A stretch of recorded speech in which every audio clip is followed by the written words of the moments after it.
Hello, good morning all of you. कैसे हैं आप सब? आशा करता हूं कि स्वस्थ होंगे और बेहतर होंगे।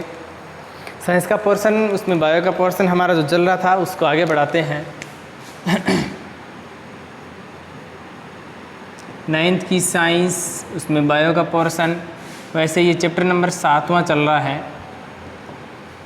उसमें हम एनिमल्स के क्लासिफिकेशन की बात करते हैं।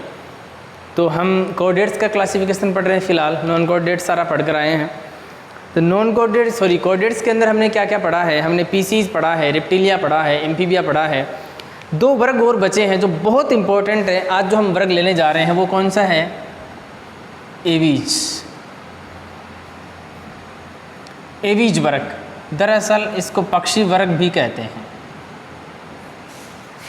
पक्षी वर्ग, एवीज वर्ग या जो पक्षी वर्ग है वो, तो सारे के सारे इसमें यूँ कह सकते हैं कि फ्लाइंग है या बर्ड है ना, उड़ने वाले। लेकिन शर्त क्या है? उड़ने वाले भी होंगे और साथ में कशेरुक होना बहुत ज़रूरी है, कशेरुक प्राणी। तो ये इनकी मेन टर्मिनोलॉजी रहेगी, तो इसको आप छोड़ नहीं सकते, इसको ध्यान में रखना है। ये टर्म साथ में बांध के रखना है, वरना तो यदि हम बात करें कि उड़ती तो मक्खियाँ भी है ना, उड़ती तो तितली भी है, उड़ती तो मधुमक्खी भी है, तो सारे उड़ने वाले नहीं हैं। उड़ने वालों के साथ में क्या क्या विशेषताएं उड़ने वालों की होनी चाहिए कि ये भी उड़ती हैं और इसके अंदर जो प्राणी हैं वो भी उड़ते हैं, लेकिन उनके अंदर क्या नहीं होती? कशेरुक दंड। कशेरुक दंड इसमें नहीं होता, इसलिए वो नॉन कोऑर्डिनेट्स में है। और नॉन कोऑर्डिनेट्स के कौन से फाइलम में थे बेटा, याद है कुछ आपको? आर्थ्रोपोडा। तो ये उड़ने वाले हैं लेकिन आर्थ्रोपोडा में हैं। इसमें भी उड़ने वाले हैं लेकिन इसमें उड़ने वालों की क्या होगी? कशेरुक दंड डेफिनेटली होगा, यानी रीढ़ की हड्डी इसमें पाई जाएगी। तो कुछ एग्जाम्पल की बात करें, बाद में भी अपन वर्णन करते हैं। पक्षी वर्ग में कौन कौन से आएंगे? सबसे पहला मोर, कबूतर, मुर्गी या मुर्गा दोनों, गौरैया, जो चिड़िया है ना हमारे आसपास में जो चिड़िया रहती है वो, पेंगुइन। जरूरी नहीं कि उड़ेंगे, कुछ और फीचर भी है वो भी अपन डिस्कस करेंगे, जैसे कि पेंगुइन है, शुतुरमुर्ग,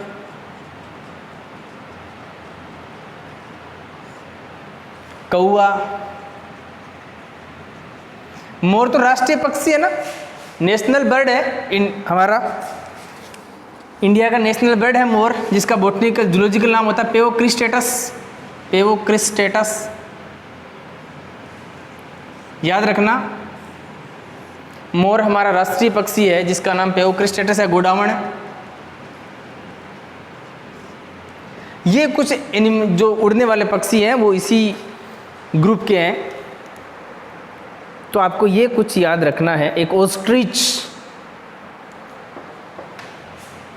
ऑस्ट्रिच, इसके अलावा पैरट, तोता।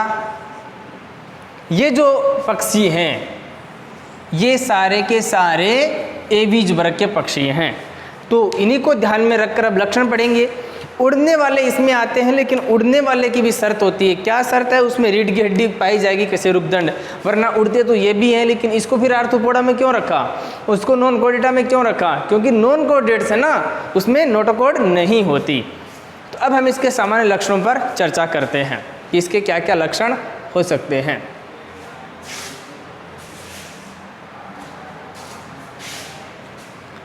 तो मोबाइल को एक बार बीच में आप पॉज करके स्क्रीनशॉट ले लिया करो, फिर आगे चलते हैं।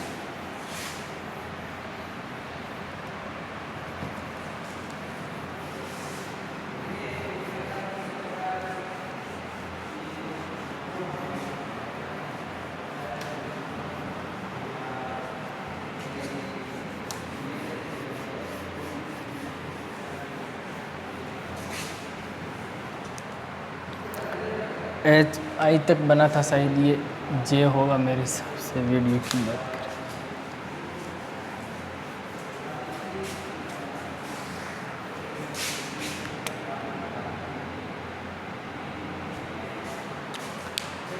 तो एवीज के फीचर,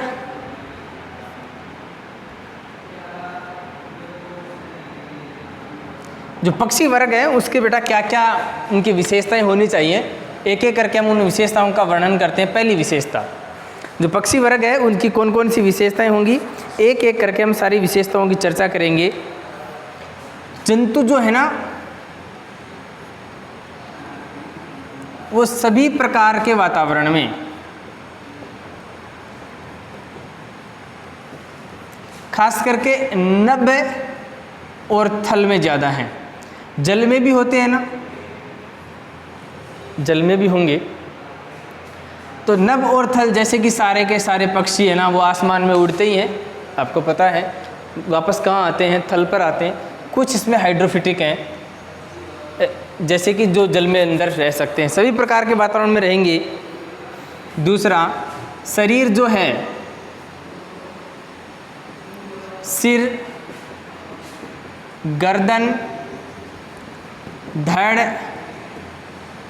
व पूंछ में विभक्त।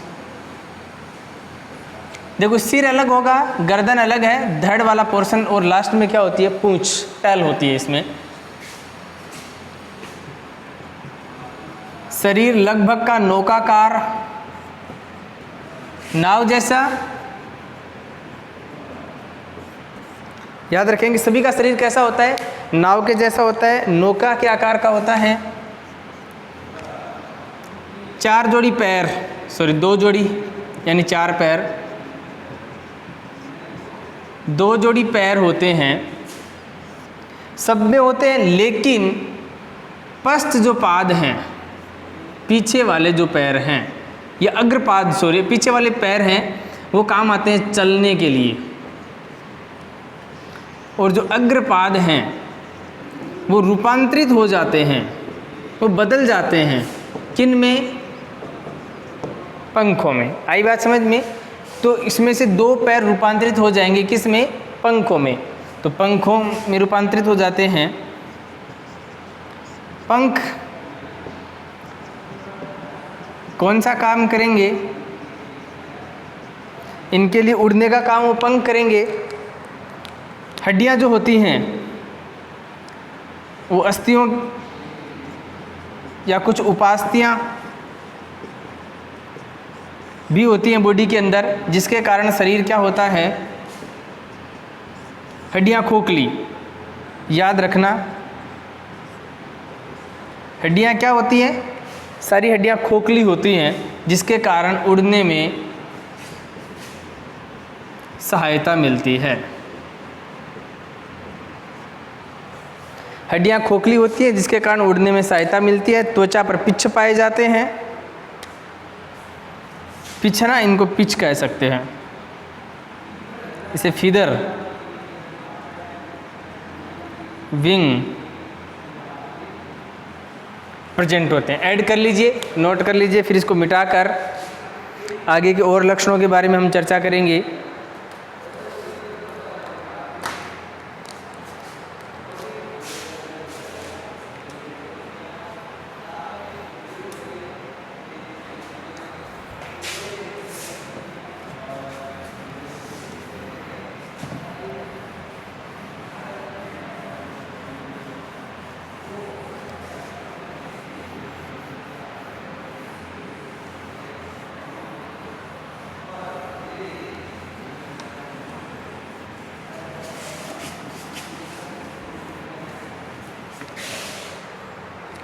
अंतःकंकाल अस्थियों का बना होता है, ये टर्म हमने पढ़ा है। उसके बाद में जो नया टर्म आने जा रहा है वो श्वसन फेफड़ों द्वारा। बेटा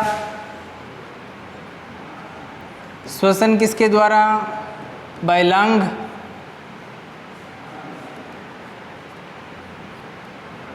कंकाल अस्थियों का बना,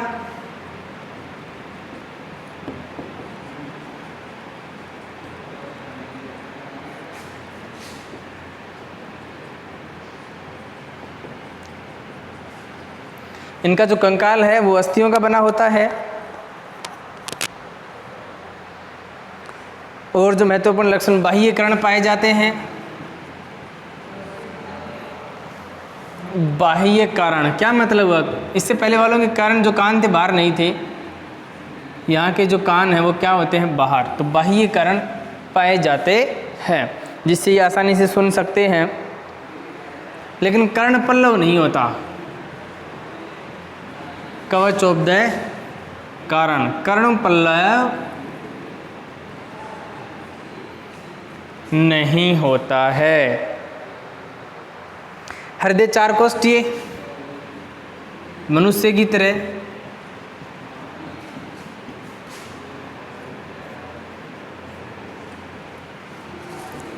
जिसमें 2 आलिंद, मनुष्य में ऐसा ही होता है, 2 आलिंद और 2 नीले। तो हृदय क्या होगा, 4 चैम्बर वाला होगा, जैसे कि मनुष्य में होता है।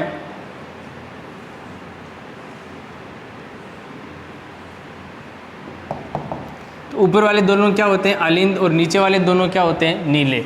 तो हृदय क्या होगा, 4 कोष्ठीय, जिसमें 2 आलिंद होते हैं और 2 नीले होते हैं। किडनी पाई जाती है, वृक्क मेटानेफ्रिक टाइप के,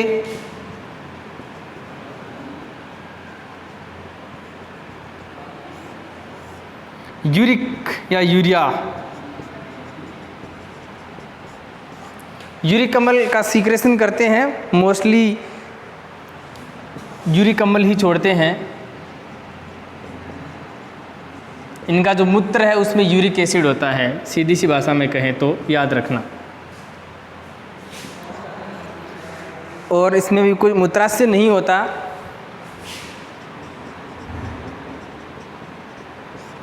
मूत्राशय अनुपस्थित।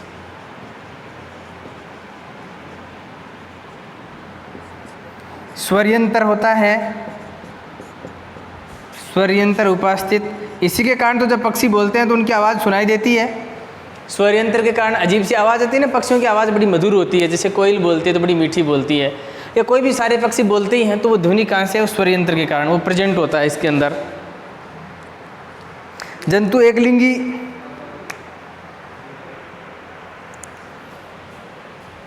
यहाँ लिखें, जंतु क्या होते हैं, एकलिंगी, निषेचन करते हैं इजीली, आंतरिक होता है निषेचन। बहुत सारे जंतु हैं वो अंडे देते हैं, लगभग अंडे के चारों ओर आवरण होता है कैल्शियम कार्बोनेट का। किसका आवरण, कैल्शियम कार्बोनेट का सूत्र होता है CaCO3। तो कैल्शियम कार्बोनेट का कठोर कवच होता है अंडे के चारों ओर। आपने देखा होगा सफ़ेद रंग के जो अंडे होते हैं। जंतु एकलिंगी, भ्रूणीय प्रवर्धन प्रत्यक्ष प्रकार का। कुछ चीज़ें थोड़ी सी मिटा दे रहा हूँ एक बार।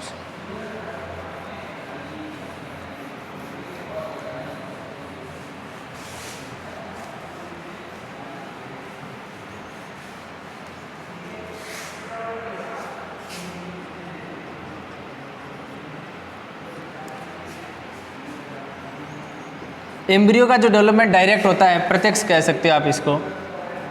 प्रत्यक्ष का मतलब बेटा क्या होता है, जिसमें लार्वा अवस्था नहीं होती। तो ये भी आप नोट कर सकते हो।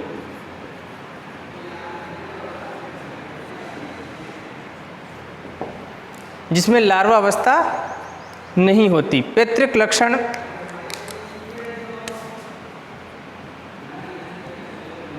चोंच, बीक पाई जाती है। चोंच से क्या करते हैं, दाना चुगते हैं पक्षियों का, आपको पता ही है। लंबी चोंच होती है, कईयों में शुतुरमुर्ग में है, लंबी होती है। तो चोंच, लार्वावस्था नहीं होती। और पैतृक लक्षण या पैतृक रक्षण,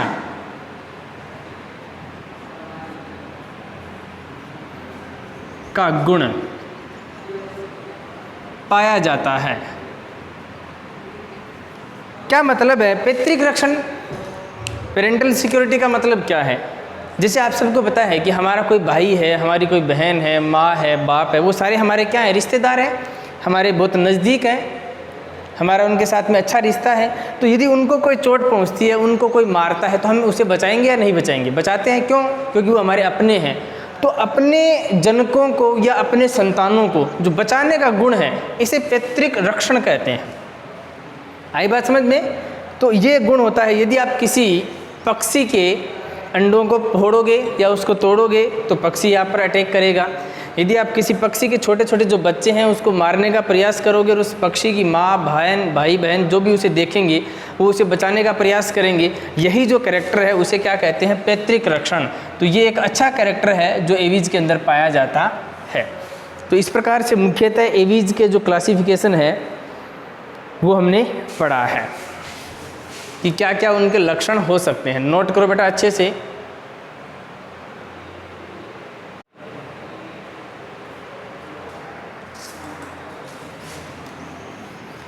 इस प्रकार से एवीज के बहुत सारे लक्षण हमने पढ़े कि एवीज जो वर्ग है कॉर्डेट्स का, उसके जो एनिमल हैं उसमें कौन कौन से महत्वपूर्ण लक्षण पाए जाते हैं।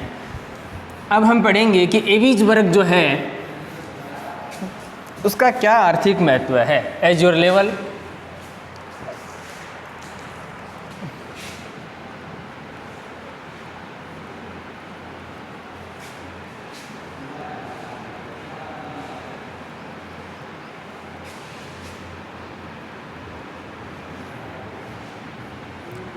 एवीज वर्ग है उसका जो आर्थिक महत्व है उसमें पहला लाभदायक महत्व की बात करेंगे।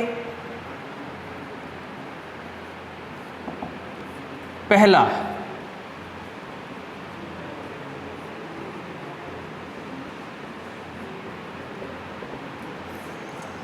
भोजन के रूप में। बहुत सारे ऐसे एनिमल हैं एवीज के जिसका हम भोजन के रूप में ग्रहण करते हैं। नंबर 1 मुर्गी के दोनों चीज़ आते हैं।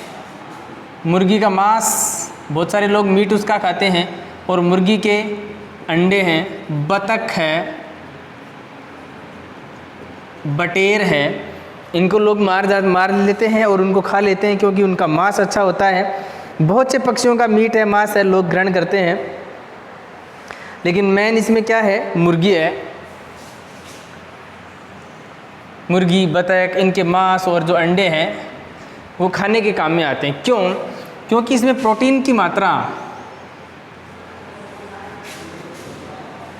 क्या होती है? मैक्सिमम होती है, अधिकतम। प्रोटीन की मात्रा अधिकतम होती है तो लोग मुर्गी के अंडों को खाते हैं या मुर्गी के मीट को भी खाते हैं। सेकंड इंपॉर्टेंस है एज ए फर्टिलाइजर। खेतों में उर्वरक के रूप में। आपको पता है कि मुर्गी की जो बीट होती है उसकी जो खाद है ना वो बहुत सुंदर और शानदार बनती है। तो खेतों में इसकी उपजाऊ क्षमता बढ़ जाती है। खेतों में डालने से उपजाऊ क्षमता बढ़ जाती है, तो इसकी खाद है वो भी बड़ी इंपॉर्टेंट बनती है। तीसरा जो कार्य है परागण के रूप में। आपको पता है कि प्लांट्स में लैंगिक जनन होता है, उसमें मधुमक्खियाँ बहुत इंपॉर्टेंट हैं। तो यहाँ के एनिमल भी, ये जो एनिमल हैं जो उड़ने वाले, वो सारे काम आते हैं। जैसे कि कोई एक पक्षी है, एक चिड़िया है, एक फूल के ऊपर बैठ गई तो उसके कुछ परागकण उसके पैरों के चिपक गए, वही दूसरे फूल पर बैठेगी तो वहाँ के परागकण ट्रांसफर हो जाते हैं ना। इसी प्रक्रिया को पोलिनेशन या परागण कहते हैं। आगे की क्लासों में जाएंगे तो आप ध्यान रखेंगे। तो परागण में है वो सारे पक्षी काम में आते हैं। और इम्पोर्टेंस की बात करें, सजावट। बहुत सारे ऐसे पक्षी हैं जिनकी पंख सजावट के रूप में काम में लेते हैं। सबने देखा है कि तोते की जो पंख है, बहुत सारे बच्चे हैं वो किताबों में रखते हैं, बुक्स में रखते हैं। और मोर के जो पंख हैं, मोर पंख, उसको सजावट के रूप में एक तो मुकुट बनाते हैं कृष्ण जन्माष्टमी के तौर पर। मुकुट के अंदर कृष्ण वो चंदा लगा रहता है या मोर पंख लगा रहता है। मोर पंख को घर में भी आप सजावट के रूप में लगा सकते हैं। तो इनके कुछ ऐसे एवीज वर्ग के प्राणी हैं जिनके पंखों को हम सजावट के रूप में काम में लेते हैं। उद्योग धंधों की दृष्टि से भी रहेगा। उद्योग धंधों की दृष्टि से भी औषधि के रूप में पांचवा जो है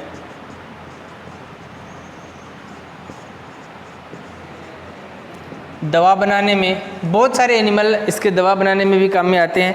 जैसे मुर्गी का अंडा है, उससे भी कुछ दवाइयाँ बनती हैं।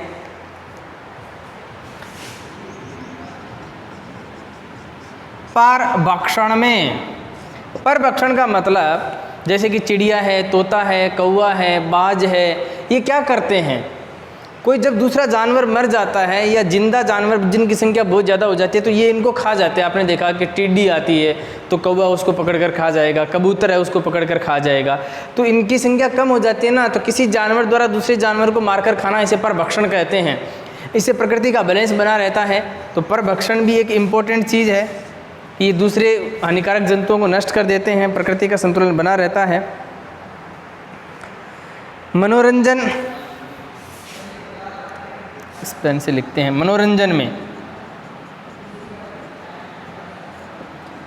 में भी आपको पता है लोग अपना मनोरंजन करने के लिए तोता पालते हैं। हालांकि हमें तोता नहीं पालना चाहिए, तोते को पिंजरे में बंद नहीं करना चाहिए, चिड़िया को बंद नहीं करना चाहिए। लोग तोता पालते हैं और उसे कहते हैं कि हाँ तोता, हमारा तोता बोलता है, राम राम बोलता है, श्याम श्याम बोलता है, या कोई भी भाषा बोलता है। तो तोते का बोलना तो ठीक है, वो उसकी कला है, मान लिया, एक अच्छा प्राणी है, लेकिन उसका जीवन यहाँ नहीं है। वो स्वतंत्र आसमान में खुला उड़ना चाहता है, आपने उसे कैद करके रख दिया पिंजरे में। तो अपने स्वार्थ के लिए, अपने रुचि के लिए आप किसी एनिमल को है ना बंदी नहीं बनाएंगे, ये अच्छी बात नहीं है। तो लोग मनोरंजन के तौर पर भी तोता है उसका यूज़ करते हैं, यानी एनिमल्स के काम में आते हैं। हानिकारक महत्व की यदि हम बात करें, ये तो लाभदायक महत्व थे, कुछ हानिकारक महत्व की जिक्र करें।